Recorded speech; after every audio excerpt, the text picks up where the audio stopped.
Welcome, everybody, to Doodtacular, where curiosity meets creativity. I am your host, Freeman, joined by my co-host, trusty Colt. And today we have special guest, realPOISONkill, on the show today. And Colt, tell us about Poison.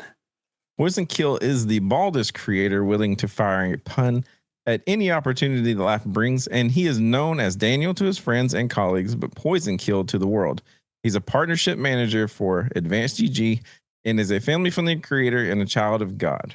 RuneScape is the game that he could play all day, every day, and music creation is his passion, and his wife, Mads, is his drive. Welcome to Doodtacular, POISONkill. Dude, it's kind of surreal to finally be here, because like I've known about you two and this thing for a while, but I never crossed my mind of like, oh yeah, we could do that. So this is thanks.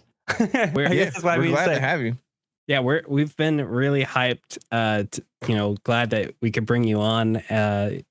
We have been following you as well as a lot of creators just through their journey, and it's been awesome to see really how much you've been able to grow in the last year. I think I started following you when you had just proposed to your fiance at the time, and I watched all that. And as someone who literally got married like right before the lockdowns of COVID, I was like, yay, someone's having like normal marriage times, because it was like, yeah, my wedding got canceled. So now I'm like, everyone who gets married normal, I'm like, yes, let's go. So that's been awesome. So really, Poison, thank you for joining us today. And really the first question is simple. Introduce yourself. What is it you do? When you put it that way, it's a hard question to answer. I pick things up and I put them down. Oh, I like that. Drink caffeine and then I wash it down with caffeine. Okay, so I'm a data manager for clinical trials. That's what I do during the day when I'm working. I'll start that way. That's cool. Okay. Yeah. So I wake up. I work from home for everything. So my gym is in my basement. So I wake up. I go to the treadmill. I use one of my phones to respond to emails while the other one gives me some YouTube feed. And then I go to the computers and I catch up with more of the stuff that keeps building. And then my wife wakes up and I hang out with her a little bit for lunch or something. Got a Great Dane and a cat. So we have like 130 pounds of discrepancy there. We hang out and then just kind of go with the flow, I guess. That's my days, kind of chicken with my head cut off. There's been a lot of blessings in my life lately with potential job growth opportunities. I don't have the promotions yet, but the opportunities are there. So there's been a lot of busyness trying to learn one thing and excel at the other one still and not let it kind of fall to the wayside. So there's been a lot of personal challenges and balances, but that's what I do. I just like to, when my wife and I first met, what initially sparked my interest in her was she said, do better, be better. I was like, I feel like a lot of people could probably use that catchphrase in their daily life. So I'm trying to do better and be better. In some ways, not always. Pecan pie is still a weakness. His super weakness. Yes, I love pecan pie, dude. But that quote can be used in a whole lot of people's lives right now, for sure. Applicable to everyone. Yes. So, Poison, what sparked your interest in becoming a content creator? Accident. A friend of mine posted a video to TikTok. And it was of a cute pig from some like local, actually around this time of year. And it didn't take off and get popular until April or so. And then it like hit millions of views. And he just decided, well, I'll post a follow-up video and say I'm going live on Mixer, because that's how old this was, 2019. Mm-hmm. He texts me and he's like, dude, you got to go live. I was like, why would people watch us play video games? They could play them for free. Turns out a lot of people, actually, it's a whole industry. But I didn't know that at the time. I was just playing Halo and Titanfall 2 and went live as a joke, playing Titanfall 2, trying to get like top 100 on Xbox. I was like going sweat mode. And my view count, little eyeball, went from 0 to 1. Realized, wow, people click. They're going to come here. So I started from there. I got Mixer partner. Mixer shut down. Actually, at the same time, I lost my day job. So I went full-time streamer for a while. Got to travel the East Coast, meet some people. That's how I met my wife, Maddie. And I just kind of I just can't see myself not like, I get tempted by the idea of quitting, because the idea of my evening being opened up again, right? How could I work a third job Could I lift again? Could I spend more time with Maddie or make more music or what could I do at that time? But then I get this tug on my heart of like, if I quit, that's a part of me. I don't know. Maybe you know what I'm talking about. There's this pool that like, I don't care if it's, I mean, I do care if it's one person or 1,000 people, but at the same time, even if there's still that person there, it's like, I don't know. I just can't feel myself quitting. So I think that's why I keep doing it. It's not an addiction. It's like an identity. Yeah. So we've had that kind of same stuff. Yeah. I mean, we've went back and forth on, and we'd take breaks of be like, okay, this is, we're kind of you feel like you're wasting time sometimes, but then you have those people that are like, and then you'll get a message or somebody say something like, when are you going to stream? And it's like, okay, well, people actually do want you to do something because they actually use you as evening entertainment sometimes. So yeah, I feel that. Yeah. So what was that like, your journey with Mixer? Because Colt and I, we were very familiar with Mixer. I personally had huge hopes for Mixer. Like, you want to talk about a platform that I was invested in personally, like 1,000%, it was Mixer. So that was a heartbreak for me. Even though I didn't create on it, I viewed it and I wanted it to succeed for the same reasons I want other platforms to succeed now, not to dig on Twitch or anything. But what was that experience like, really finding success on a platform like Mixer? I felt like its balance was better. On Twitch, I think I see a lot of, may I be fairly candid in this, by the way? Oh yeah. Yes. Okay. So, I mean, I'm family friendly. I'm not going to be dropping like bombs or something like that. But so on Twitch and on Kick especially, this balance is felt even more into the creator dominated audience. But on Twitch, there's a lot of viewers, right? There is a bigger viewer than to creator audience. But I have seen so many of the TTV, underscore YT at the end of names, or people coming in just kind of looking to like network, and they're not, respectfully, very good at it. They're in there for 5 minutes. I'm ready to tell you I streamed 2. I'm going live in 10. You're ending at 15. I'm really sorry. I'm like, I don't know. It's weird. Mixer didn't have that. Mixer had the homepage on your Xbox, which had a lot of what we call blueberries, the squeakers, the younger audience. However, it was an additional chatter, an additional person wanting to play the game with you, which kept the lobbies cycling. It kept the chat moving. It kept things organically on the back end through people who didn't really contribute in a financial or like conversational way. They kept the content rolling so that out of the 10 people that came in, the one adult that jumped in was like, oh, this is kind of cool. I was just playing Xbox with my kid. Hell, I laid him down to bed. I saw some bald dude on the screen. I thought I'd click, and now I'm here. And then you kind of meet friends that way. So I felt like my initial appeal to people was that I could entertain, but I also love to learn. So I like to kind of be up on what the new tech is, hardware, software. What are workarounds for budgets?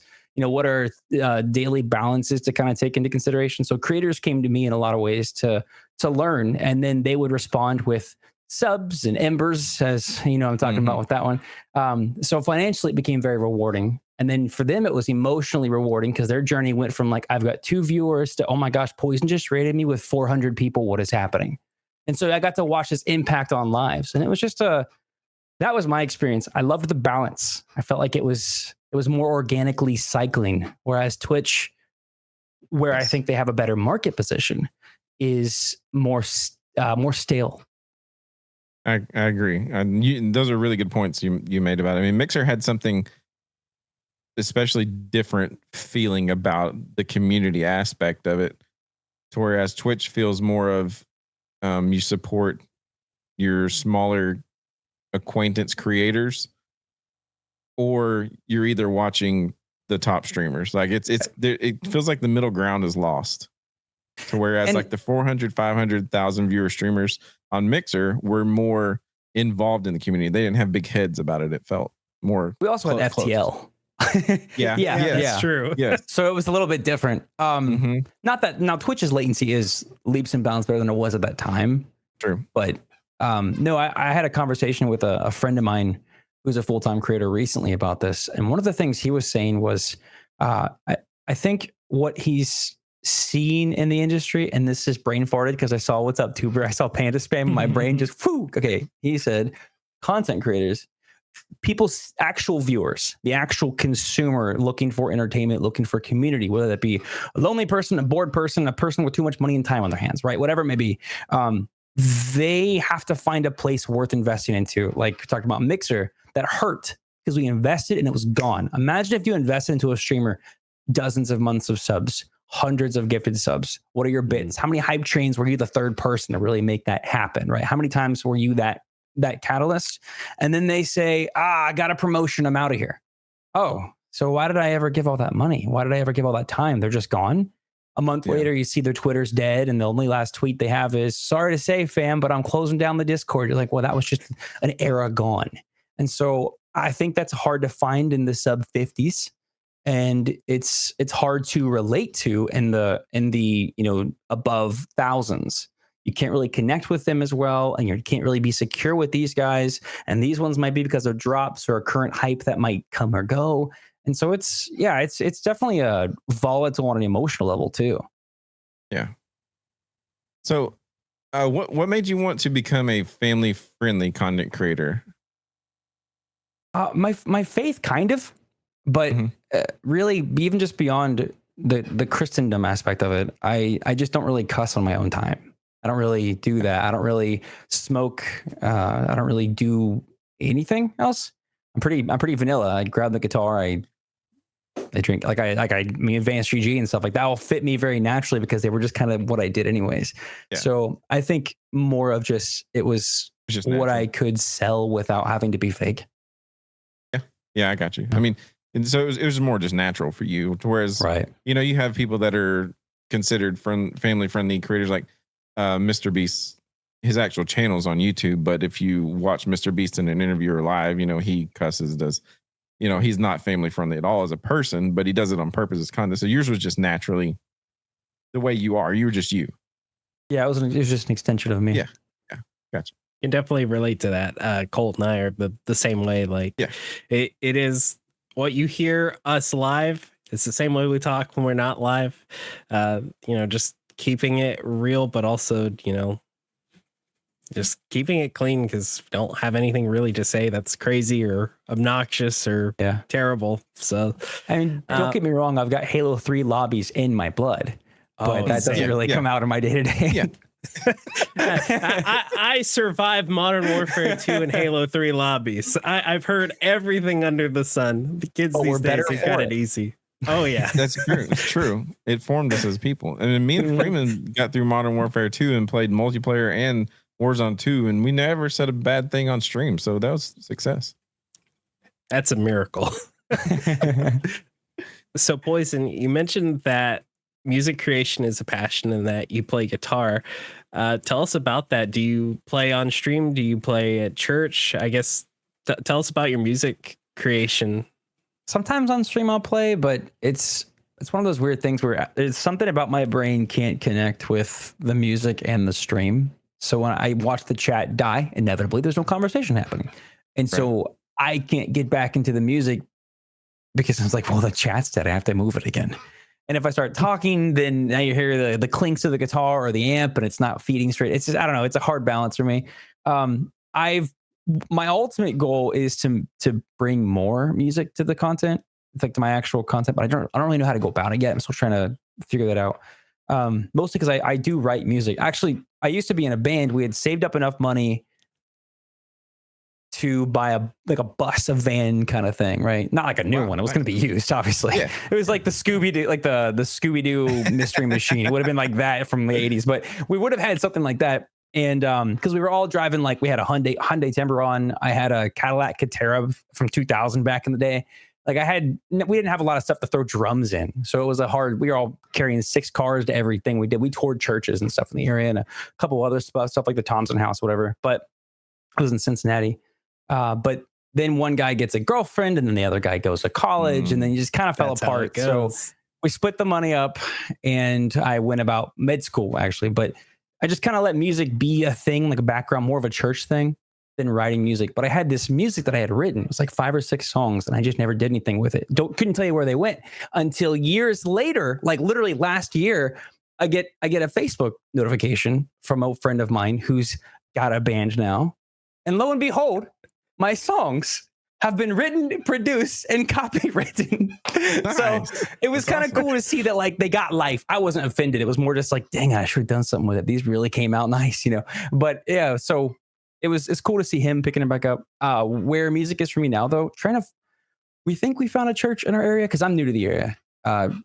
We think we found a church in the area that's going to be good for me. I got to network and get into it, but with that, I'd like to grow into more of a leadership position with them. Not on like an arrogant sense of like, I know what I'm doing. But I enjoy worship. I enjoy worship from a perspective that I think is different from a lot of other people. I don't want to just be the Hillsong where everyone's just like arms up crying. This is amazing. Oh my gosh. Sing the chorus again. Bring that bridge around. I don't really want to do that so much. I want to teach the youth what it is to worship. I think a lot of us see that and we think it's a rock concert for Jesus.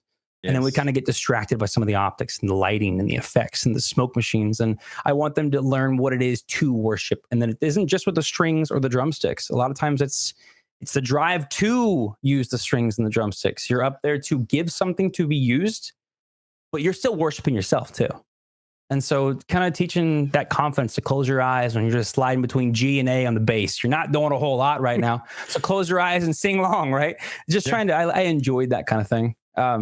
But yeah, I hope I'm answering these questions. You're good. You are. And so Colt and I both play guitar. Colt plays worship. I've played guitar for literally half of my life, and I've tried to play worship. I just don't play well with church bands. That's been my thing. Different, right? It's different. I can play well with the drummer, but if you add the rest of like, backup singers, you had a bassist, and then like this endless need to play the chorus over and over, and I say, yeah, I'm out. I can't do it. I don't have the stamina for it. I say I'm done. Yeah, I play every Wednesday and Sunday and playing guitar in the worship band. It's been good. Which our church is very small country church. I'm in the middle of nowhere, Texas, so it's Baptist, very old school, and we play gospel. We mix in some newer worship songs to it, but we play some gospel songs, some older hymnal stuff, and then we kind of pep up some of the gospel songs, and the people love it. And we have a kind of a mixed crowd. We've got an older crowd, and then we've got a younger crowd, and which we only have one service. We average about 60 to 75 on Sunday morning, so it's all one service, but it goes over really well. Cool. So, Poison, you're a guitar player. What's your favorite brand of guitar and favorite brand of amp? Because I know every guitarist has one. And he's going for it. I knew. Going to get it. What's he got? He brings out the Jack Black little amp on your hip. Ibanez? Joe Satriani's signature to the JS 2400. 24 frets, deeper grooves after the 23rd or the 22nd right here. It's just, dude, you can't beat it. So it's Joe Satriani's my favorite guitarist. He is the one that makes me wish I had carpal tunnel from the level of skill he has. And it's just, he's Floyd Rose. Like everything is pretty default on this. I've not done anything crazy. My Fender that I started off with is an old like Mexican Strat that anybody who I've let see it is like, wow, this thing is better than my American Strat. Like, yeah, I know it's amazing now because I've just done so much work to it because that was what I started with. So JB Jr. double stack humbuckers and stuff. So favorite brand, not really one, but if I had to, because of my bias to this guitar, probably Ibanez. Okay. Yeah. Cool. From like an acoustic standpoint, Ovation, actually. Ooh, Ovation. Okay. Yeah, I like that hollow. That swelled body's nice. Yeah. So for me, it's got to be Gibson Les Paul. Obviously, I have a studio that I grew up with, and I love that guitar. But really, for me, it's got to be like a custom shop. Either white or black, vintage, of course. I've had the opportunity to play a couple of Gibson Les Paul customs, but right now my favorite guitar I own is a Fender Stratocaster Professional 2 that I picked up like 2 years ago, and that has been my favorite guitar I've ever played to date. The Strats are really versatile. They really are. That's what I play is Strat. Some of these new ones though that are coming out from the professional line, for the money, they're American made and they sound incredible. So, and they hold the intonation, like wherever you got on twists, they hold so well. Or for the action and stuff. Yeah, I know. it's butter. Like I tried playing some Mexican made strats, like new Mexican made ones. You can't out of the box. You can't play them. Stiffer. They're so stiff. Stiffer. Colt, what do you play? I play a Fender Strat. I play well, actually, I haven't bought a new guitar in like 10 years because I've been playing, which I've had a Schecter. That's the last one I bought.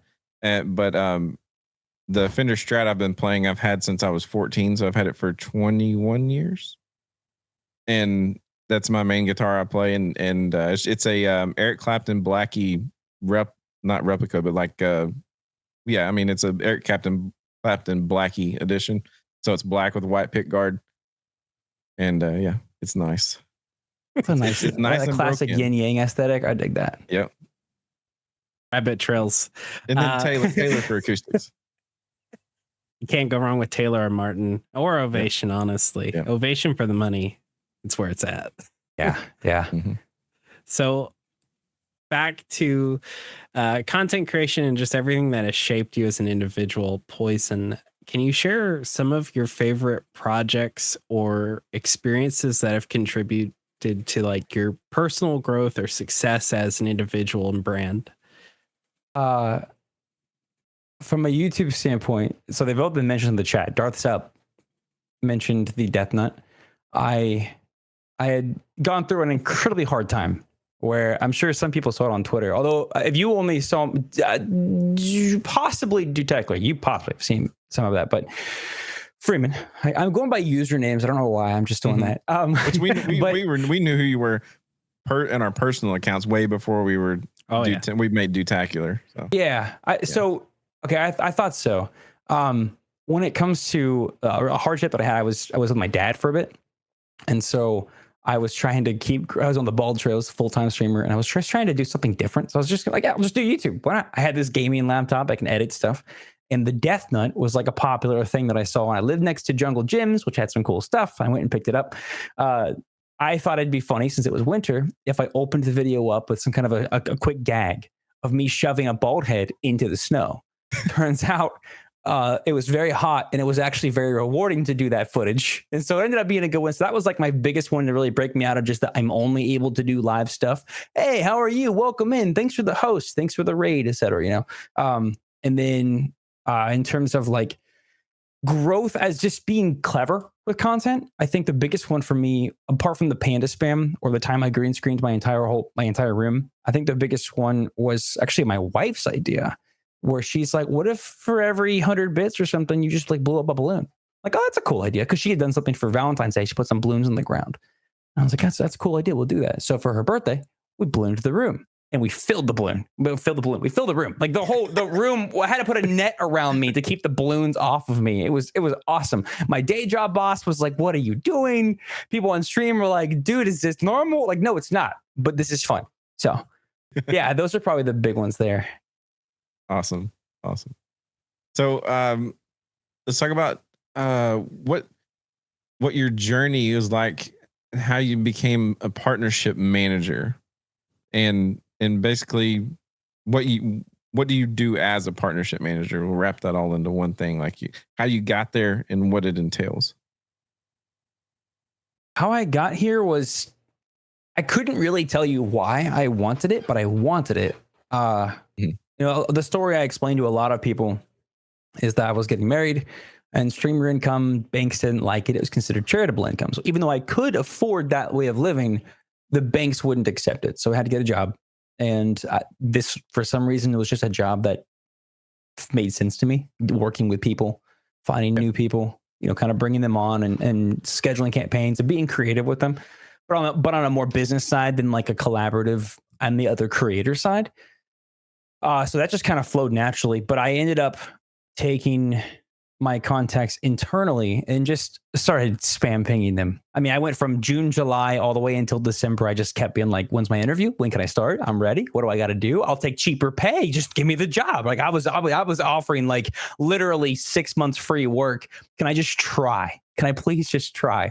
And then finally I got on a phone call, we struck up a deal, and that was around Christmas. And then I started at the beginning of the year. What I do though is I handle things a little bit differently as a partnerships manager because I mean, obviously I follow the rules and do the basic stuff there, but I don't like, and though some people do fall into this because they may not want to comply to it, they just want the partnership and go on. I'm just kind of there if they need it. But for those who are willing, I like to just let them know my DMs are open. Like I'm willing to hear, I have a birthday stream coming up.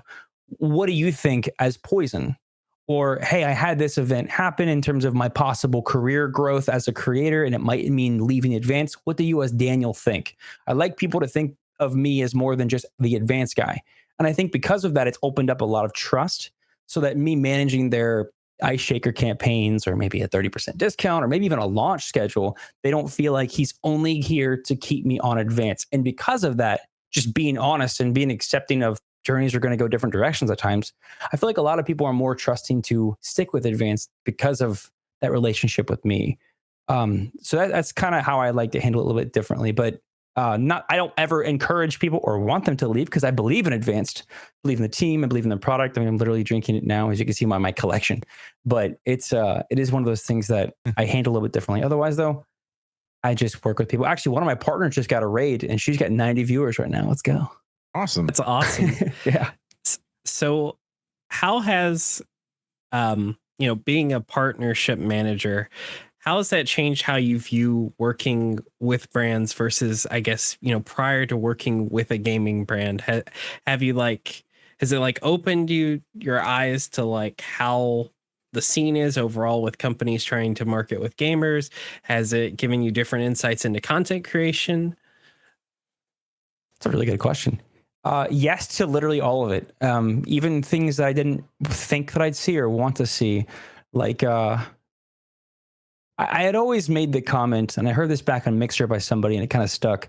I don't want people to feel like race cars, where when they go live, they're just starting the engine to a car with their promo code plastered on it from every possible website. I got that VPN and that energy drink and that coffee, that jerky, that popcorn, that freaking gaming laptop, computer, PC chair. I don't want people to feel that way. I want them to start their engine to what was his name? Jeff Gordon. As a kid, all I remember is the rainbow and number 24. But I remember not a lot of brands. And there probably were, but my brain doesn't remember that. I remember the rainbow, 24, and some dude named Jeff. That's all I remember. That's how I think streamers are. They don't think of POISONkill, okay, and it was Secret Labs and NordVPN and AdvancedGG. And anyways, when's he live? That's all I care about. That's that kind of thing. So it's definitely brought into my horizon to seeing the temptation people have and how hard it is to sell somebody to think that way. So I'm trying to balance my own opinions with people's desires to want to just have a code for everything. And some people do well with that. I personally just don't. Yeah, we've seen that a lot. It's interesting. Advanced is a great company and they have a really solid product, but it's interesting to see that there are just some creators out there that they collect codes like they're Pokemon. We got to catch them all. And I'm just like, have you even tried the thing you're promoting? Or do you even know about it? And they're like, you go on their stream and it's a laundry list of codes. And I'm like, that's cool, I guess. I would rather, Colt and I are this way. We genuinely do not share an opinion on something publicly if we haven't tried it ourselves. Because how can that be fair, right? I wouldn't take a sponsorship or a partnership from anything without trying the product and, really understanding the values and vision behind the company. Because you want to make sure, because when you put your name up there with it, you're saying this is my thumbs up. I want to make sure I enjoy this product. And so it's cool to be able for Advanced to be able to say, the flavors are good. I love the marketing. It's an easy thumbs up. With some companies, though, you go, why did this person take a sponsorship from them? The product's terrible. Some of these things out there. There is a recent company. I will not slander names, but a quick Google search will do it for you. Or you can just go ask Jeeves if that's still a thing. Sorry, the blue in the room stuff. The fan's blowing on my way. They're hitting my legs. They released, I think it was Grandpa's Ashes or Grandma's Ashes as a flavor. It's what? I don't even want funny. To taste that. It's really good, shock marketing, but that only gets my attention. It doesn't make me want to be kind of curious. Like if I wanted to taste what the ashes tasted, like I would just lick the powder without water. And that's it. I wouldn't, not actually someone's urn, but you know, I'm gonna stop while I'm ahead. Anyways, next question. I'm gonna sniff this. So you're talking about like helping as a partnership manager. Do you help to do like campaigns? You know, like people will get like a 30% off code for however long or something. You know, and most of the time it's like 10, and then sometimes they'll get a 30 for a certain amount of time. Do you coordinate that with them to when they like the people that you're managing? Do they say, you know, like this is my 1-year anniversary, you know, next month on Twitch, or my 4-year anniversary, or whatever, and I want to run the 30% campaign through this time? You set all that stuff up for them and help them? Just coming to me, checking with that stuff. If they have order issues, they'll DM me on something. I mean, there's like, and as we've sort of talked about in the past, all of us, there's like a metric piece that I have to kind of follow to get someone to that point in the first place.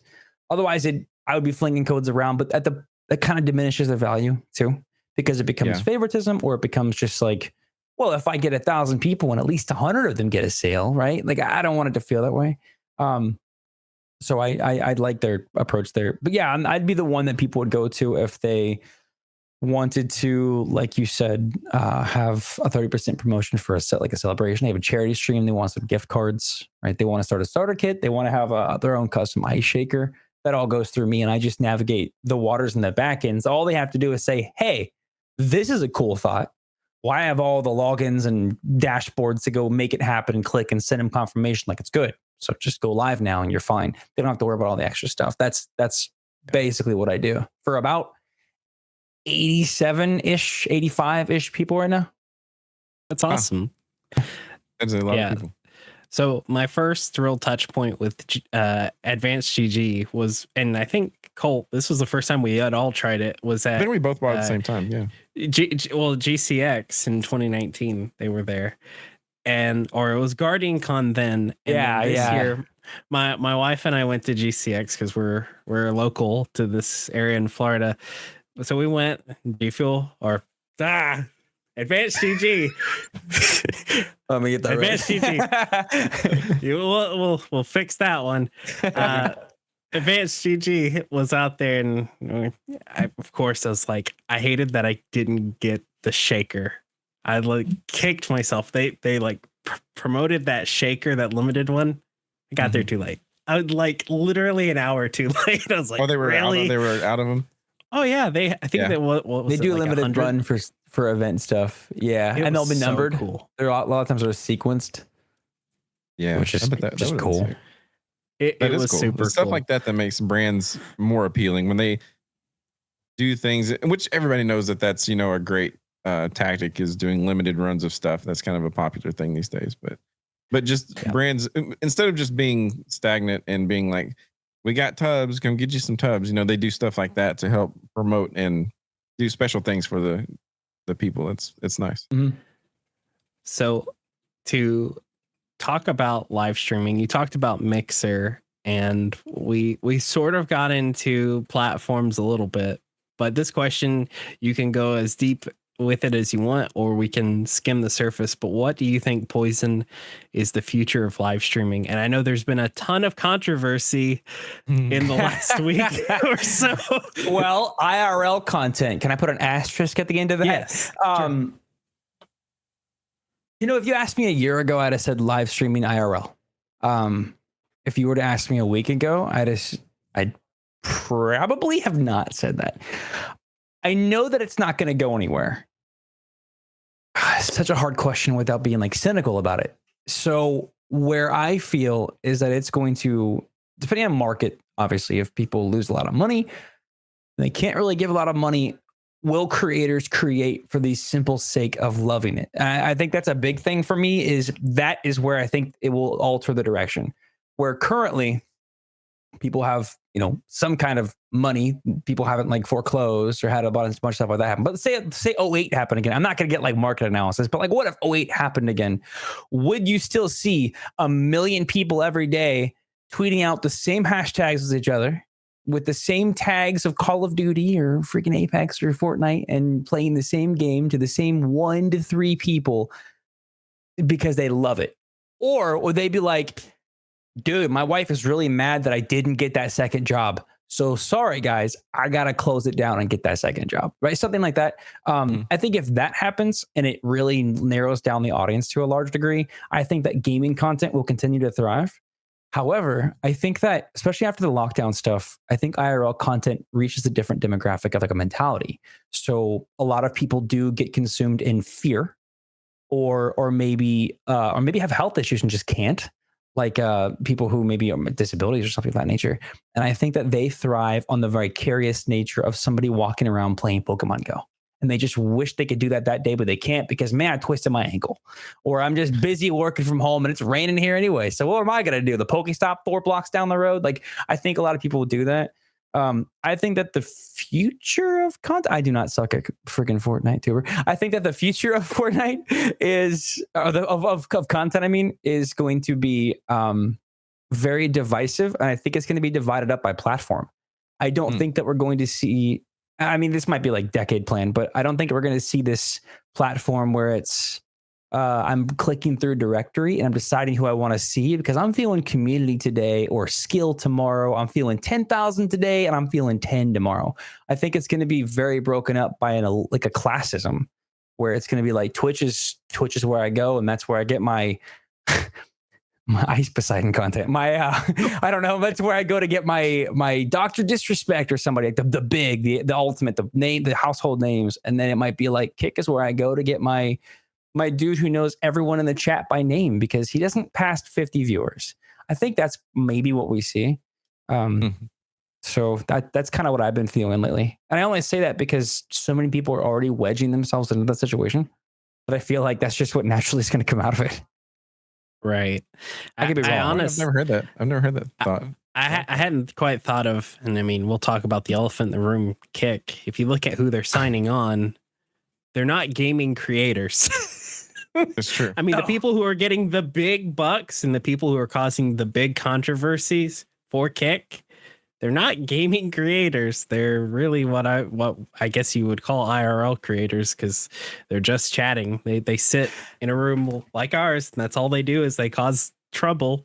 They're almost like the banks of content creation. They're too big to fail.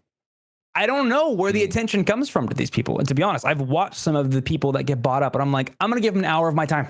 I'm going to really not focus. I'm going to be working on to the side, but I'm going to listen. I'm going to watch. I'm going to go through some clips on YouTube and try to find freaking something about these people that is redeemable. Not of them as a person, but as a creator. The webcams aren't as high quality as some people I've seen with 10 viewers. The audio quality, a lot of times, I mean, it sounds like they're screaming across the room and every keyboard is like a boom, boom, boom, because it's like right next to their USB mic. I'm like, how do you have $75 million net worth and a microphone that a freaking McDonald's toy from the 90s had a better output? I don't know. It blows my mind. And so I can't understand it either. Figure it out. It's like a weird momentum thing. I've watched these huge creators that are breaking records and doing all this stuff. And I've literally, just like you said, I've sat down and lurked while doing something else and listened and watched.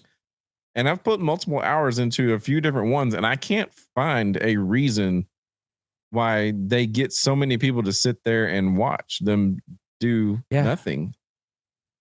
It's almost like why a bad TV show gets a 20th season. Don't freaking know. Just somehow along the road, there was a community built around the idea, the simple idea of I watch him, I think it's cool. I think that's how it is. Some of them are really good, like Tapman, his like Only Up stuff. I sat at my best man's house. We watched his entire compilation video of him going through winning. Like it was fun. It was good. Yeah. But then, you know, if I were to do that same thing for like an XQC or someone like that, which no offense, because his success is impressive, but to his content style, to his very, I don't know. Maybe it's because my ADHD. I can't sit there and let that be my background noise where it kind of everything he does sounds like he's this far away. But they don't put the time. He's actually like right here. but you also can't blame him because if you had 50,000 people to come watch you every day just because you turned the stream on, you probably wouldn't care. Which maybe we would, and maybe that's why we're not as big streamers. There's no incentive. There's no incentive to care about what it sounds like. You're exactly. Like, if they can hear me, we're good. Yeah. The one creator of that caliber, love him or hate him, because I do think it's in bouts that he does really impressive things that are crazy, but that's why people watch him, is Kai Cenat. Like, if you remember when he was doing that push for a subathon, I swear you didn't know what was going to happen on his stream. Like, one point he had like a whole choreographed show happen behind him. The next, you know, there so many things happened in that month. Colt and I probably made at least a dozen videos just about news that was coming out. We're just like, but that, love him or hate him, he was creating content. Meanwhile, the rest of these goobers, it's like, what are you doing? Like, I don't understand the appeal. Why do you have 40,000 people watching you right now? One of the biggest like groups is the react content people, which I can kind of understand, but I also don't get myself. I'm not interested in the react content, but it's a huge thing. Like, it depends on what you're reacting to. I think some people have a good taste, like an AsmonGold or a Moist Critical. I think Penguins or whatever. They do a really good job at picking an absurd, dumb video that they can take this 30-second clip and make into 10 minutes of analogies and banter and make you enjoy the interpretation. Yeah. Other people do just watch a compilation, do not laugh video and eat some popcorn. Like, I don't like that. Rich from Review Tech is pretty good at taking a 2-sentence from a 4-page article and making me believe his point by the end of it. Like, he put a video out today. I'm like, man, maybe I shouldn't have gotten the new iPhone. Like, it was like, he's good at that. So I enjoy some of it, but my stuff is more of like, I don't like to listen to music when I drive. It's just boring, which is funny because I'm a musician, but like, I can listen to it with somebody and sing along. But by the end of the first album, I'm done and I'm ready for a YouTube thing. I want a creepypasta. I want a true crime. I want something like that. I want or market analysis. I like, something dumb like that. So I like the people who are more involved in it and add something to the review. So I think there's a difference in like review and using something to jump off of into a new mental framework. There's a good difference between the react content and the opinionated content. I like you're talking about like Moist Critical, and then like they have the opinion. They take a short video or an article or something that happened, and they tell you what happened. Then they give you an opinionated video on it, and those are enjoyable. But like you said about the people who are like, you laugh, you lose, whatever, and they just watch funny TikToks for 5 minutes, and it's like, that's boring. I don't care what you think about funny TikToks for 5 minutes. I do that in my bed at 3 a.m. every day. Why do I need you to do it freaking for me? Yeah, exactly. So, but it does have a big audience, though. It does. It really does. So, Poison, with like what we talked about here, how has that had an effect on the content that you make as a creator? Has that changed how you go about streaming or ideation for your streams, knowing that like, you could have a potato webcam and terrible microphone, just as long as you had the community for it, it would pop off. I guess, how has that changed, or has it changed how you do content? So I don't battle with like depression so much of a lot of people, but I battle with like a sensation of being overwhelmed. And if that makes any sense, like I don't get dark, crank up My Chemical Romance and turn the lights down. I'm not like that. Because even when I'm overwhelmed, I'm still pretty chipper. I'm probably still laughing at fart jokes. I'm probably still smacking my Duke on the ribs with like a little smack thing. He's like, "Oh, it's time to play now." Like, I still do that. Like, I don't really change. I still lift. I still try to watch my food or something. When I hit those moments, I do think a lot more critically of myself. That's where I stop being so cynical outwards and turn it more inwards, which can lead to a lot of darker thoughts of like, do I suck? And then of course that turns into prayer, and then it turns to me crying to Maddie, being like, she's like, "You haven't cried in like 6 months." I'm like, "I know, I bottled it up. I'm part Irish." But when you let it all out, I think that a lot of it has me looking at my content I used to, when I first started, everything would change. I'd move rooms in my house. I would change the orientation of the camera. I'd rearrange computer screens and green screens. I had a point where in front of me was green screens. The floor below me I had cameras at multiple angles to show behind me, above me, the panda spam. I was always trying to add some new scenes, some new sounds, some new commands, some new something. And that did really good at the time. But now I don't always have a time for it, or like the desire. Sometimes I just want to jump on stream and be like, I don't actually feel like playing that game. So I'm going to talk for 2 hours. You can hang out or not. I'm not mad at you. Appreciate the lurks though. I just kind of let myself shine. So the way it's shifted, I think my content in a lot of ways is to not always worry about oh my GoXLR software is not going to be updated anymore. Oh, I guess I'm back in the market for a new one. Like it's going to work fine. Freaking, I've got this potato right next to me and this bad boy still operates from like 2006. I'm not that kind of person. So, in fact, let me just a little proof in the pudding there. Bada bing. Anyways, the micro. I love it. I still play RuneScape. That's how old I am. But I or old fashioned I am. I'm sorry. It's for all ages. Sophisticated. Yes, it's like a fine wine.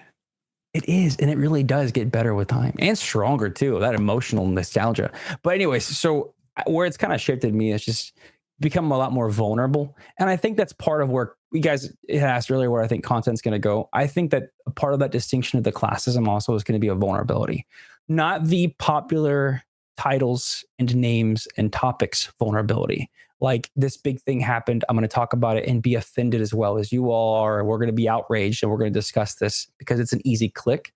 I mean, I am going through a problem and I have no idea if any of you are either. But I'm going to go live and I'm going to talk about it because you all have shown up when I played Fortnite or Kingdom Hearts or Halo or RuneScape. So will you show up for just chatting and just talk with me? You know, I may not openly pray, but I'll say words like, what kind of prayer requests are out there? Take notes, take that to my wife that night, talk about it with her, and then pray. Like those kind of things. So I think we'll see that too. A difference of, I think vulnerability is the word for it. Yeah, I think you touched on something that's really interesting. These days, it almost feels like people will just parrot whatever is easy to say versus saying what's hard to say and being vulnerable. Like everyone now is so accustomed to only associating with people that think like them, that look like them, that believe like them, so that they never have any, what they claim is vulnerability really isn't being vulnerable. Like being vulnerable is being, I am me. And this is how I feel. This is how I am, right and wrong, right? Because that's just part of being vulnerable. I'm putting it all out front. But meanwhile, you see people these days, they're just saying what's easy to say because it will get them the easy clicks. It will get them the right friends that they need to make. And to climb a ladder to whatever you've perceived as success. I'm sorry, at the top. The success is the word I really should have said there. But for some people, that might also be success. I just got married, and that's where I found it. That's an encouragement for people to monogamize. Yes. So when it comes, yes, I think there's so much to that I kind of deep dive into. I feel like a lot of people impression form, and a lot of times we follow what we think is genuine and what is perceived as genuine. And I think sometimes it's hard to, like, I don't know, I think we have to open up on our past, like, traumas or abuse to be honest. Sometimes it's just saying things like, I think soup is dumb. And that's a whole conversation right there. Why do you hate soup? I also hate tomatoes. Why don't you like pizza? Thank you. Wow, we are so. But you know what I do love? Friends. Tomato soup. Yeah, I like everything except for a raw tomato. Yeah, or chunky, like if it's chunky, I don't know. I need it to be. It needs to be mashed up into a fine ketchup, or it needs to be tomato soup. It can't be any soup where any tomato has to be like mashed up. I know it's one of those weird things, but that's that's not vulnerable. That's like honest, and that leads into other funny stories that turns into some weird thing that becomes vulnerable. And vulnerability not always being your weaknesses, but your true things. So like the big thing I like to live by as a husband, as a son, as an employee kind of thing, I may be wrong, but I'm not lying. And I think living by that has been interesting for that kind of stuff. Right. And I think with being vulnerable and being honest, right, and sharing, your feelings and your opinions, right. The quote is, opinions are like buttholes. Everyone has one and they all stink. Part of, like, I guess what I've seen in the last, I don't know, probably the last 2 years is this need by society to only stick with what you know and anything else is incorrect. People are scared.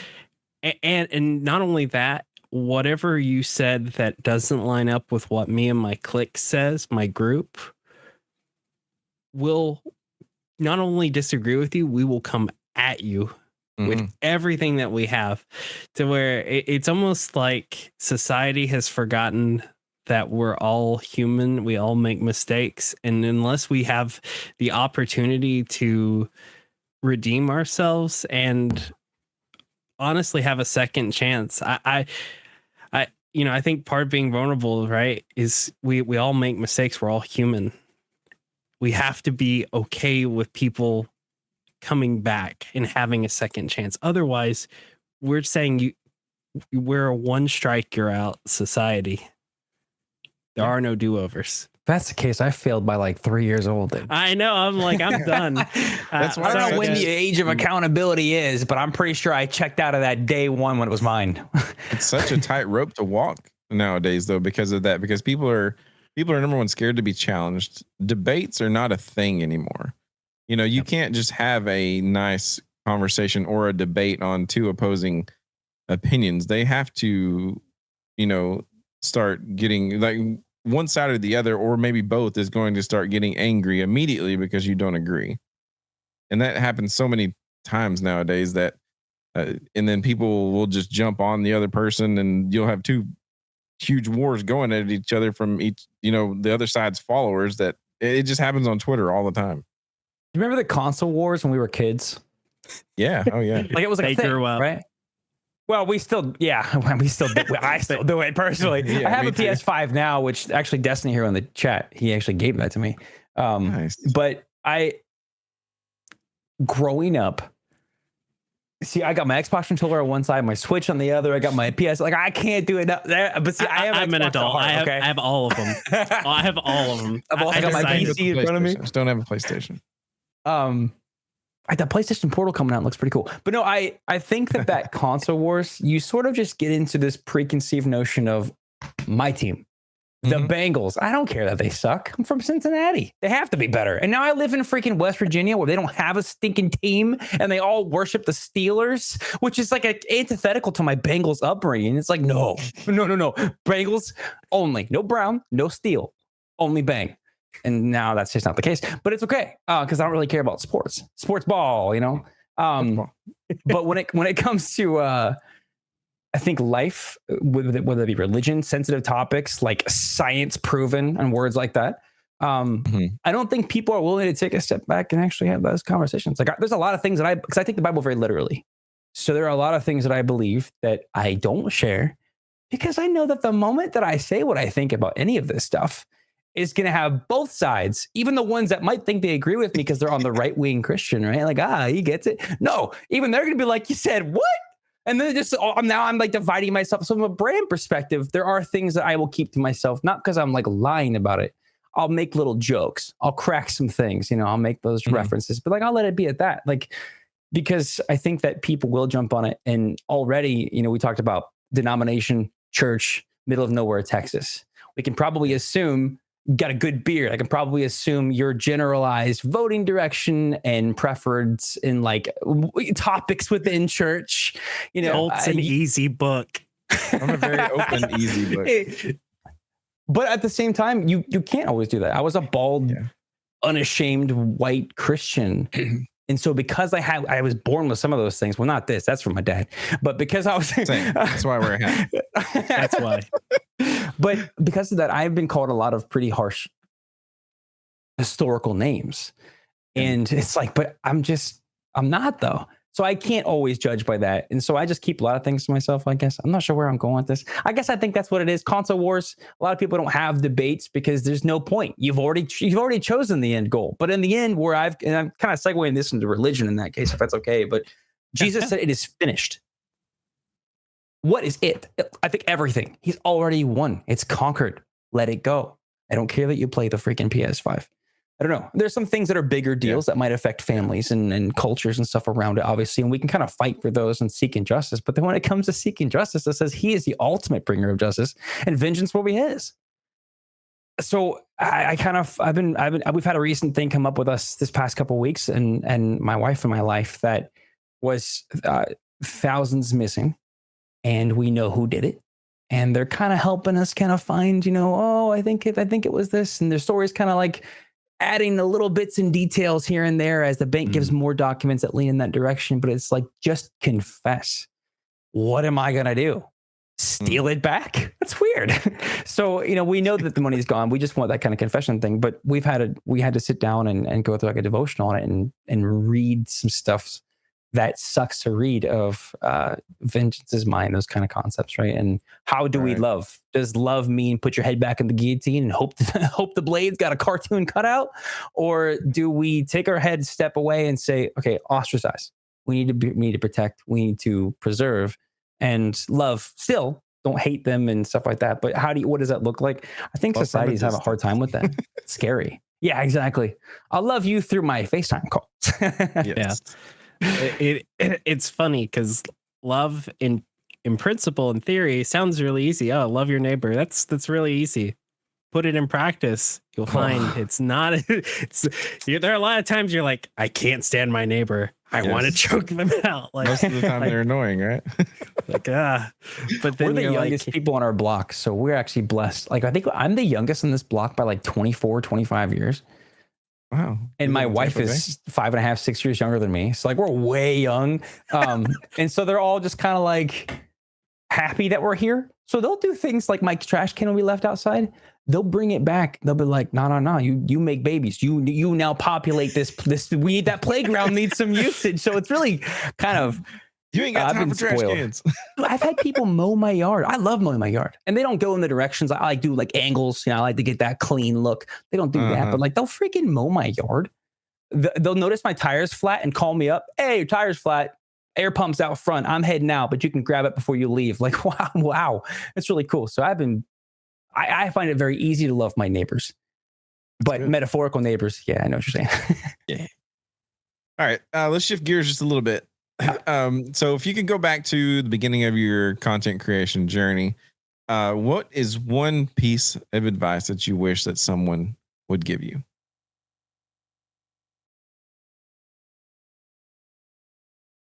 Don't put your eggs in a directory. Do not spend a penny until you've done it for at least 3 months. And then how to assess what that 3 months looks like at the end. I've told a lot of people that kind of advice and they've come back in 3 months and said, I just bought a $3,000 PC. Your advice was right. Like, you're still streaming to literally one person. And I'm pretty sure that's you lurking on your phone. So how is that money coming into your life? Because I also just heard you complain that you almost missed rent right before I met you. You hear those kinds of things. Like, where did that come from? So I think the big one is invest into it what you're willing to lose. The same thing when it comes to investing into like the stock market or something. Right. Like if you're willing to invest $2,000 into Apple and watch it vanish because it didn't do anything but give you a PC just to spend some time or to pull out your phone and say, look at what I have. Then I say, do it if you can do that. But I think a big thing is people rush into it to think they have to, like we talked about, they have to have that big technology to make it to that XQC level. But even he doesn't have to have it, and he's at that level. So I think understanding that kind of stuff. And then the next one is networking is, number one, not a bad word.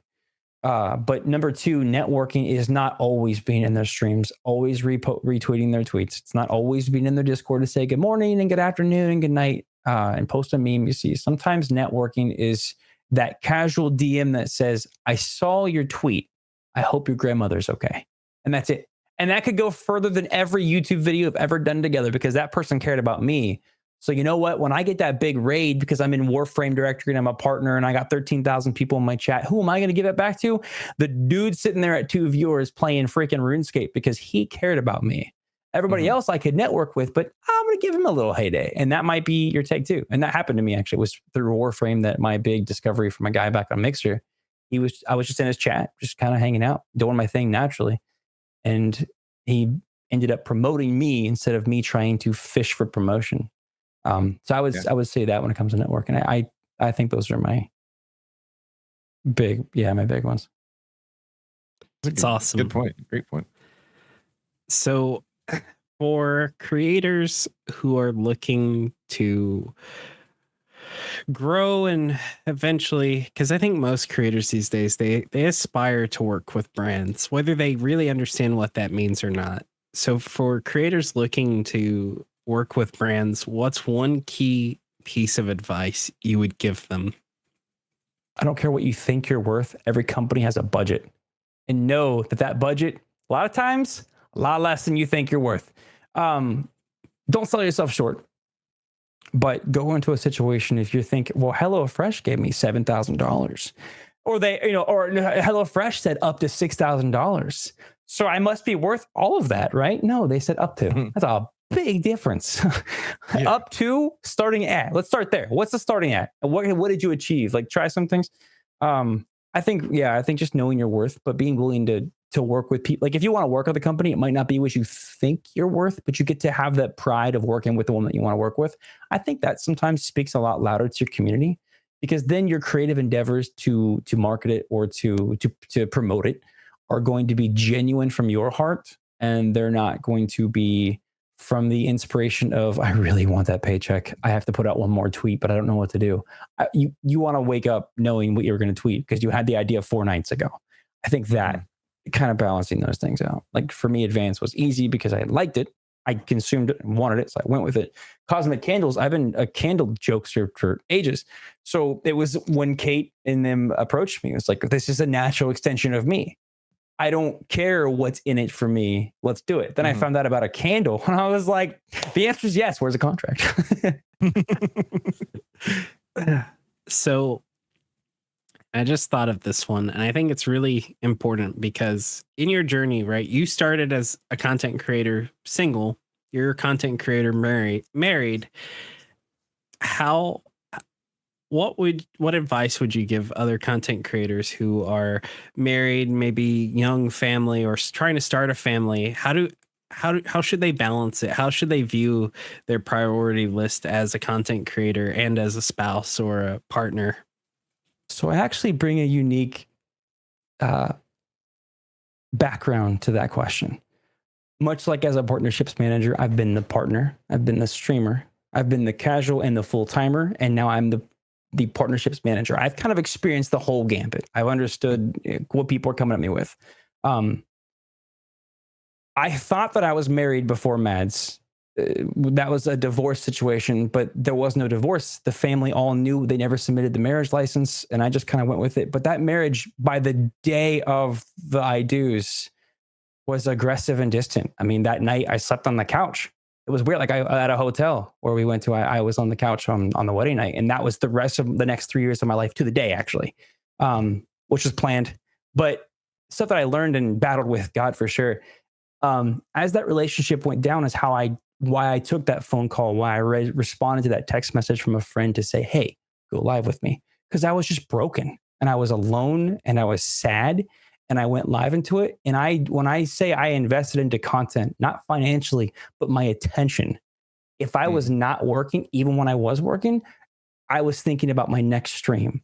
So I'd be working 40 hours a week and I'd be streaming 40 hours a week.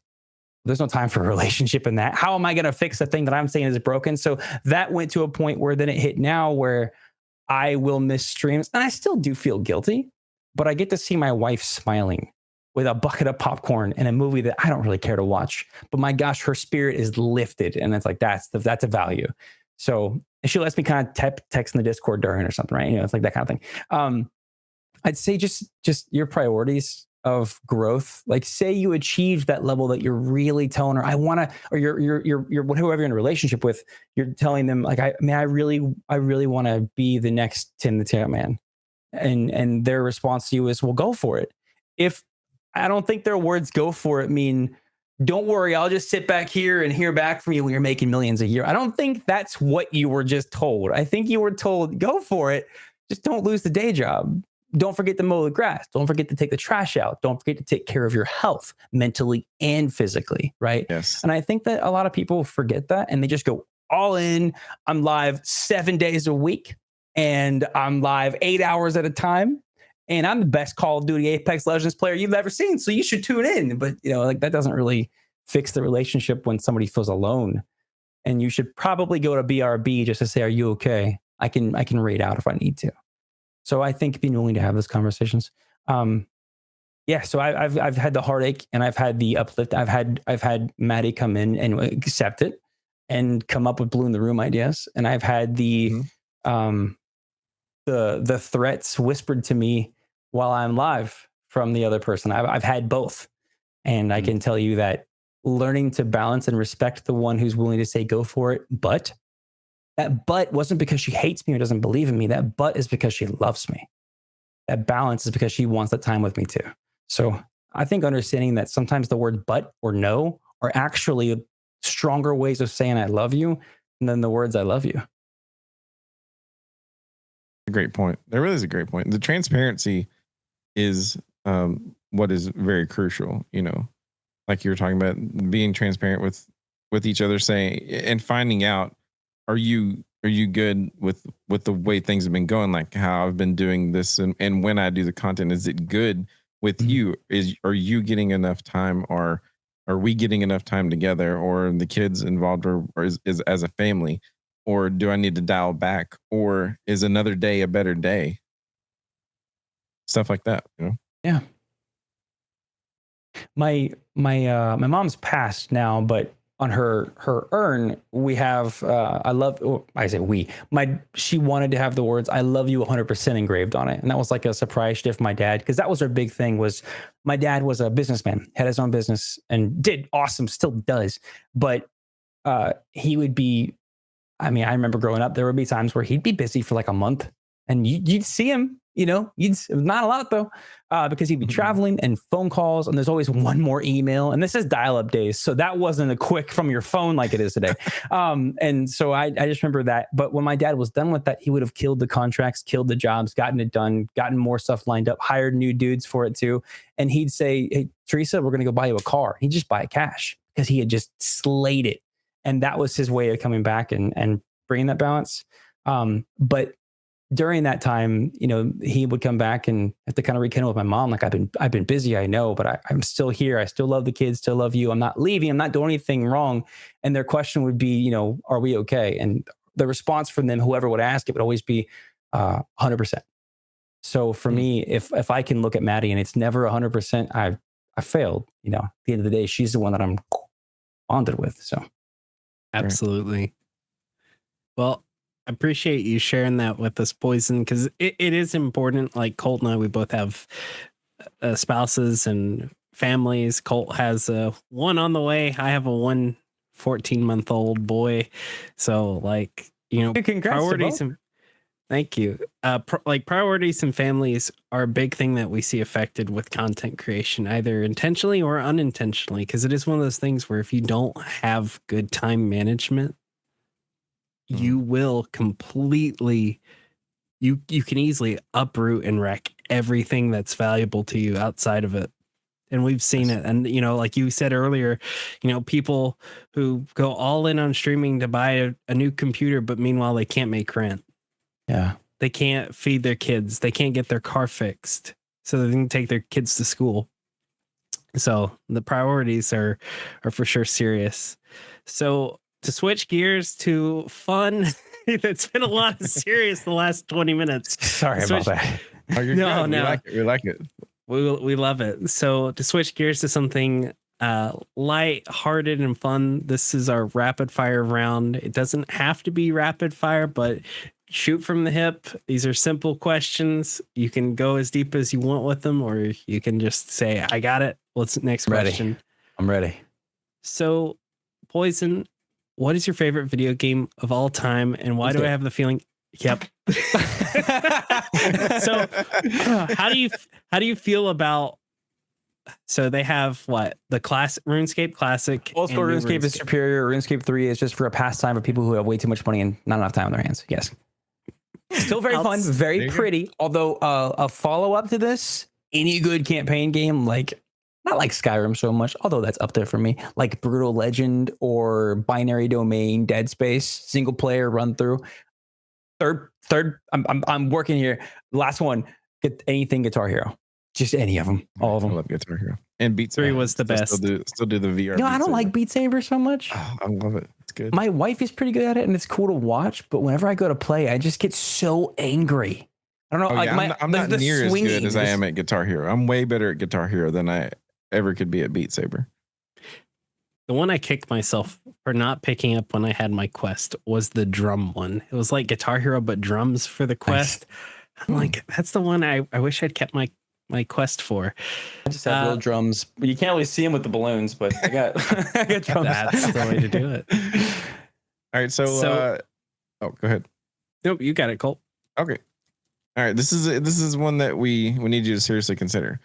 How much money would it cost for you to shave your beard? You're asking me or my wife? You. It's a combo question.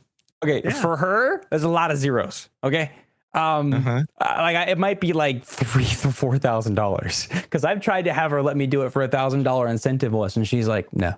$1,000? No, it'll grow back. For me, I don't know, $80, $90. Oh wow. Okay. Yeah. That's definitely the lowest from a personal. Like every single person's been like, my spouse is like, no, but everybody's like 2,000, 3,000, but 80, 90, that's very doable. Buy me some spark plugs and call it a day. For the record, Chad, I would do it for 500. There we go. There you go. But would your wife approve that 500? Oh yeah, she would. I ask her all the time, like, "What's your preference, beard or no beard?" She says, "It's whatever you like." And I'm like, "You remember what I look like? I'm 5. I shave this off. I go from being 28 to 12. Are you sure you want to be married to a 12-year-old?" That's how I am. I lose a lot of years of my age. But you have a very thick beard, like it's very full. And then, dude, you have a beard. So it's a bit of a difference there. I have this like spindly looking weird. Is it red? Is it not? I don't know. It doesn't matter for me. You two, it's good. This is short compared to where a year ago it was roughly mid pecs, middle of the chest. I like that. I like that. But I've wanted that's impeccable. I've wanted to go like this short, like just a touch longer than Freeman's. But I'm so scared to cut it. So scared. I'm not an anxious person. Like I don't struggle with any anxiety, depression, anything like that. But to think about cutting that, I get a little bit anxious. As you thinking should. about that. So going from beards back to games, Poison, what's a popular video game that everyone seems to love that you don't like? 99% of modern gaming past 2004. You are the second guest in a row to have had that answer. Yeah. Yes. So you don't do battle royales, the Fortnite, the Apex. I enjoy them. None of that? Like I can enjoy games like that. Apex I soloed to Masters in like 2021. So I had the skill set on that and kind of focused up and enjoyed that. Like I've done those things. Fortnite is the only game that my wife will play. So I play Fortnite with her. I just feel like a lot of modern games just don't vibe with me. And I don't know if it's because I'm chasing nostalgia that I literally cannot replicate or if it's I just don't like the direction they're going. I obviously argue it's the direction and not me because I can't be the problem. But I'd say probably that's my thing. I have my games that I like are next to me in hard copy. Even like games like Sonic Frontier, everyone's like, it's the best Sonic game. Oh my gosh, I'm bringing it back. I'm like, it's really boring. Just give me the soundtrack, that's all I want. Soundtrack. All right. Do you think that esports are sports?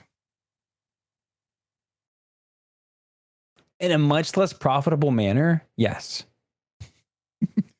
They're definitely not profitable. No.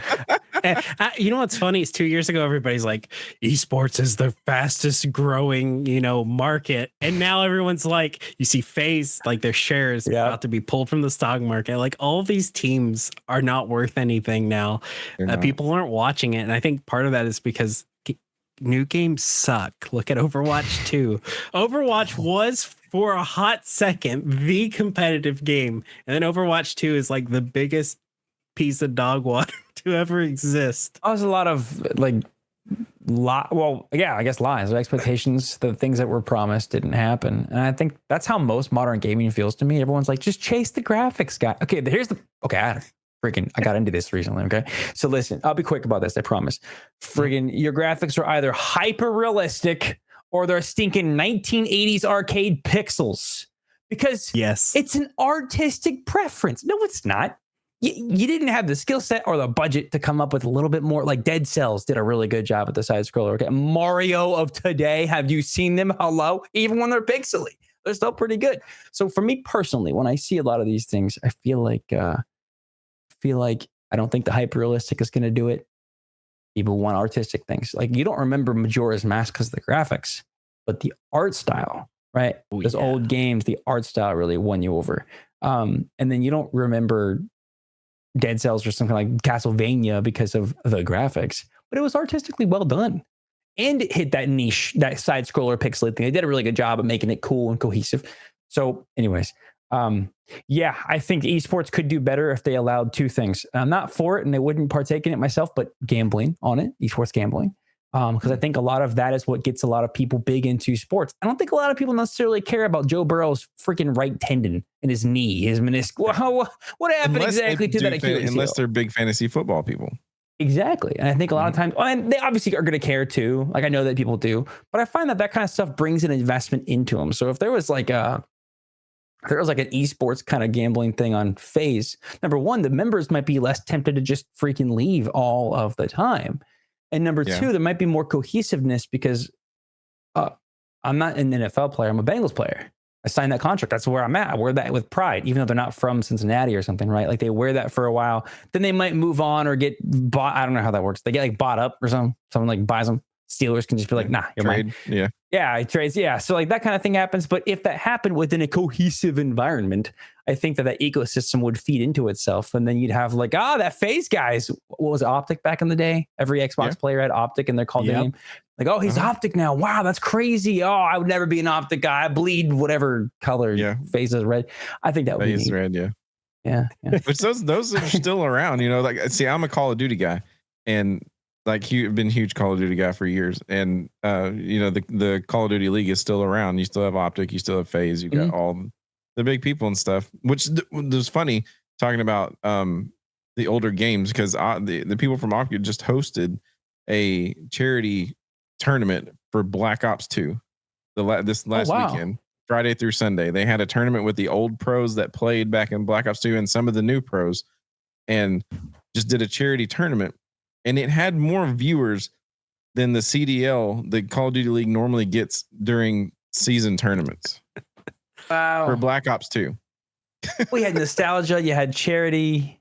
Yeah. It's a lot of all stacks. the things. Yeah. Yep. That's cool.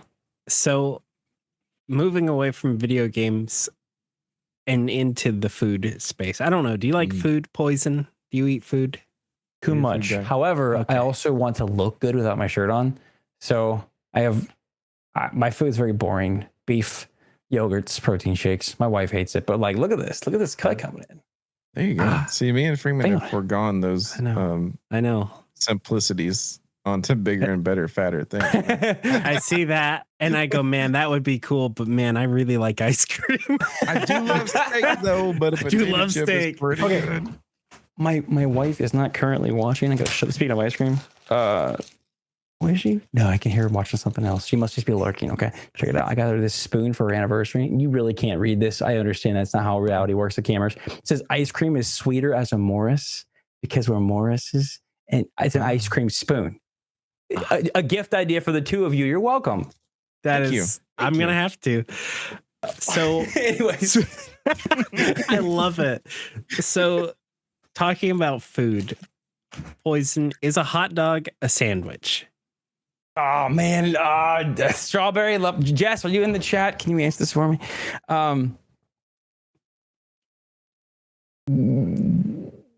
Technically, yes, I think so, because the chili cheese sandwich is what we call them when we put some chili and some hot dogs and cheese on it. So why wouldn't it be a hot dog sandwich?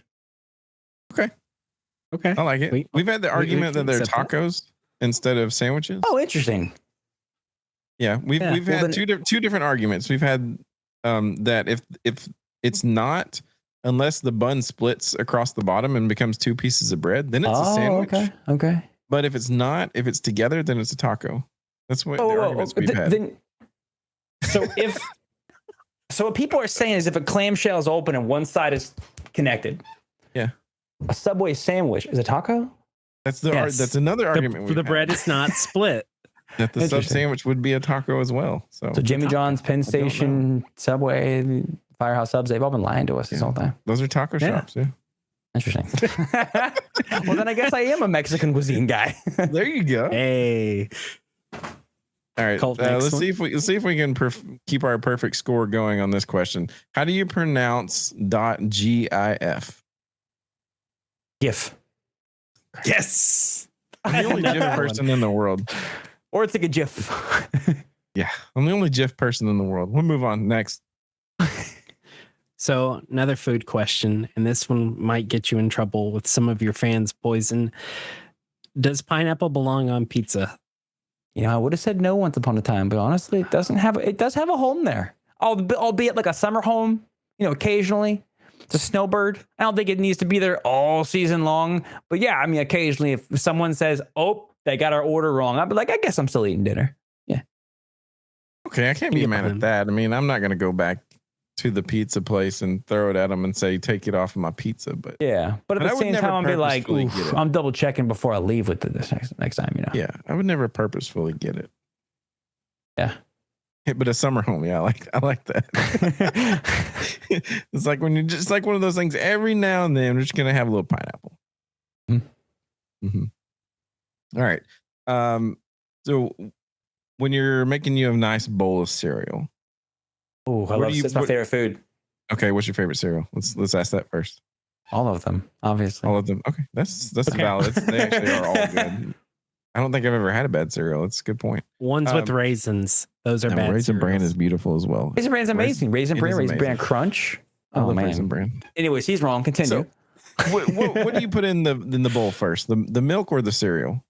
You know, growing up, I always did the milk first, just because I did. I don't know why. I just did. No one taught me. I don't know what that was. And then I grew up, and now I put the milk after the cereal.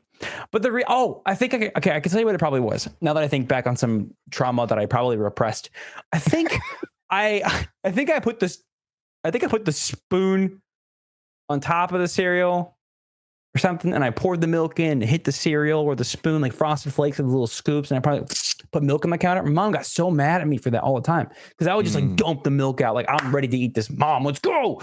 Or I would be middle of the night and I was doing it really quietly and stealthily, and she couldn't know, and I wouldn't see it because the lights were off. And then she'd wake up to see, oh, there's milk on the counter. My son had ice cream at 4 a.m. again, or cereal. So I think that's probably why I thought that you should do the milk first, because then two things. If you're a kid trying to be quiet at night, the milk softens the landing, so there's no ding ding ding as it falls in the bowl. And number two, freaking that's all I have. That's the only explanation I can think of. It's just quiet. I don't know.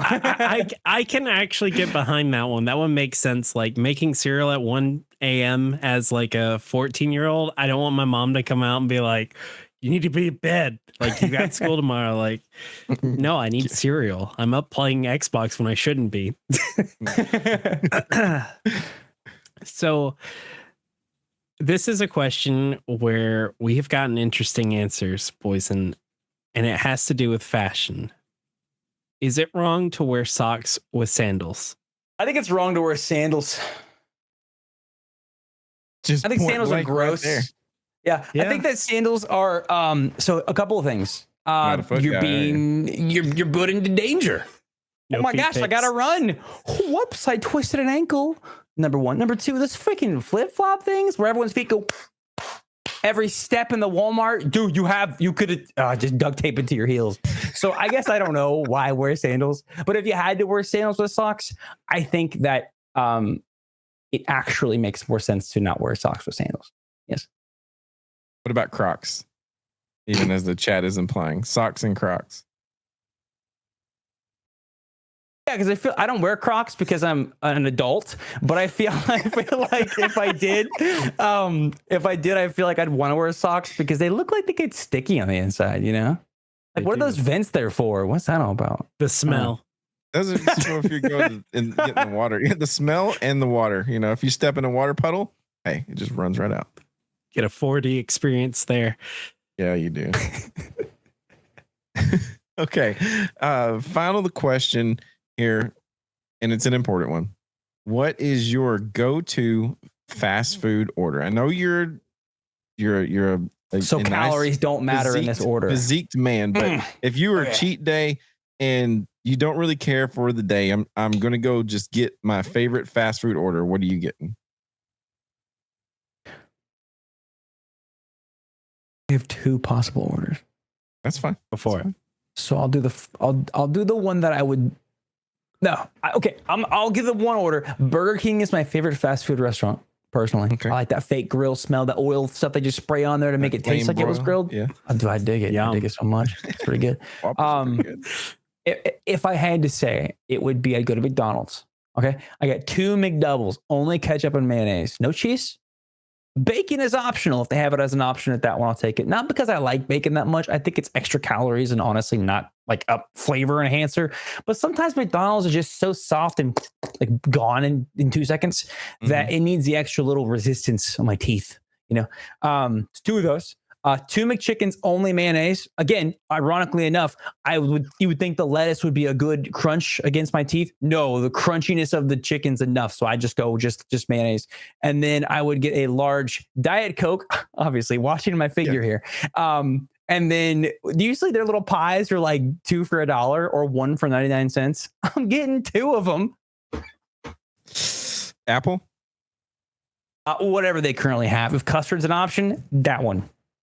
Okay, I've never had that. I can get behind that one. They had like the custard one around Christmas time, got little sprinkles and stuff. I like to get the lemon pie at Whataburger, and it's fire. It's We don't have Whataburgers or In-N-Outs around here. sad place to live. I'm sorry. So what was that your one, or did you have a second one you want to give?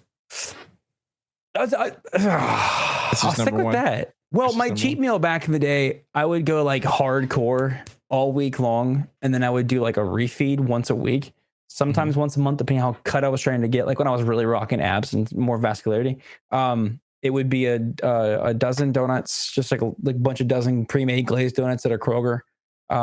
It'd be a Little Caesars cheese pizza because I don't know, I don't really care about the pepperoni. Like it's fine, but I'm not going to spend the extra $1 for it. So I just do which is weird, I know. I just do the cheese pizza, that, and then I would get a 2-liter of like a Diet Mountain Dew or a Diet Pepsi or something. And then I would sip on that while I rehabbed my stomach back to health because it was just so full. Yeah, that would be my like dream fast foodie kind of thing. That sounds awesome. See, Yeah, I'm that's bad. pretty When good. I do the cheat meal, when I would do a cheat meal, I would go like to Whataburger and get a double cheeseburger with the fries, whole meal. But then I would go by Taco Bell and get a couple of tacos and a Ooh. beefy 5-layer burrito. There you go. That sounds delicious. I approve of mixing the drive-thrus. Yes, it's a great idea. Yeah, there's a Although it time costs and place for a lot that. more money. I used to do that back in the day, but it was Burger King Whoppers, McDonald's fries. So the best of both worlds. There you go. And McDonald's Coke, like Diet Coke. That was the way to go because the soft drinks never taste right. Not at McDonald's. Like if you go to Burger King, you're lucky They if don't it's even skimp on the mixed. carbonation. At Right. McDonald's, they crank it to 11 and they just say enjoy for the same price as everybody else. And I don't know how they get away with it, but it's working. Exactly. It's working. So I have one final question, and I don't know what I'm asking for, so I'm a little scared. But I was told that to request an IRL panda spam from Poison. Okay. I am afraid. Can I just do it like sitting down? Sure. However you feel. So what would be happening right about now? This is the whole like appeal to the kids thing. Like I like to be family friendly, like to be goofy. It's a long story how the panda. Can I tell a quick story about the panda spam? Yes. Very quickly. So I was streaming on Mixer and they had these stickers for the Sparks, and there was a panda making this weird like. It was just like doing this. And that was it. That was the whole panda. That was the whole sticker. And people friggin' loved it. And so they kept dropping it in the chat. And so one day I was just like having a pretty good day. Chat was moving and grooving at an immaculate pace. And I was really feeling good. So whenever someone would drop the sticker, I would, do the pose. And that was it. And that's what I would do. And then eventually that turned into me working from home for like the first time in my life. And I was like really pumped about it. And I was super creative and enjoying it because I was a business systems analyst. And I decided, what if I green screened a space background and I just put on That's like incredible. glasses. And then that turned into me just going like, I had like a Jamaican accent from my first panda spam ever. I don't know why I did this. I would like yell at my mic across the room. Eventually I grabbed a lightsaber because obviously it just makes things better. Right. And then that turned into the panda hat, which we found at Walmart for like $15, this very one back in the day. And it just stuck and the kids loved it. And it's just like my thing. So basically I'd put the hat on the thing and then I would grab a lightsaber. And then I would just swing it around and kick things. And, you know, that's the closest I'm going to get to an IRL one right now. However, I will improv the song. I'm done. That's it. Copyright free. Thank you. I love that. Now I need to go find a clip of this. So that's my goal in homework after the show. It's weird, but it's me. Well, Poison, that's really all the questions that we have. I'll be honest, I appreciate this opportunity to get to know you and we've talked about everything, dude, that for an hour and 45 minutes, we've talked about a lot. And I appreciate your insight on content creation, working with brands to panda spams. If people listening to this or watching this on YouTube or any of the other platforms, if they want to find POISONkill and watch his content, watch a panda spam happen, how do they do that? Where do they find you? Twitch.tv/realPOISONkill. I am a Kick and YouTube partner, but you're probably not going to see me using those platforms. So we're sticking to Twitch. That's about what I have the time to invest into. X.com, Twitter.com. It redirects. Twitter.com/realPOISONkill. Those are the two kind of the ones that I really go for. I like to just talk to people and then stream with the people. I think those are my biggest ones. How would they find me? Just going there, and then I keep my schedules pretty up to date, except for when I'm not showing to a stream because just didn't. I don't know. I never have a good excuse. It's more just like, I'm not feeling it today. I can relate with that. I can relate to that. Well, you heard the dude. Follow him on the platforms. Follow him on X. Follow him on Twitch. You can find his links on the interwebs. And Poison, thank you for joining us today. It's been a pleasure. And God bless you, dude. Yeah, God bless you both, too. This has been fun. Doodtacular.